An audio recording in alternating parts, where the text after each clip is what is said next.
Also, even though the initial line work is done very lightly, rather than draw really dark lines, whoops, which I've accidentally done here just now, we actually approach the line, and this is actually an edge rather than a line.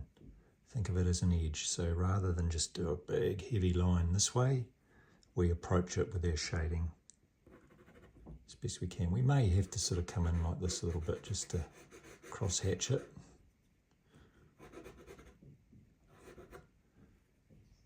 But we approach the line to create an edge rather than do a hard edge.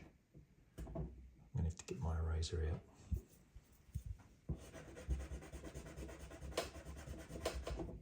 First time I've used the eraser.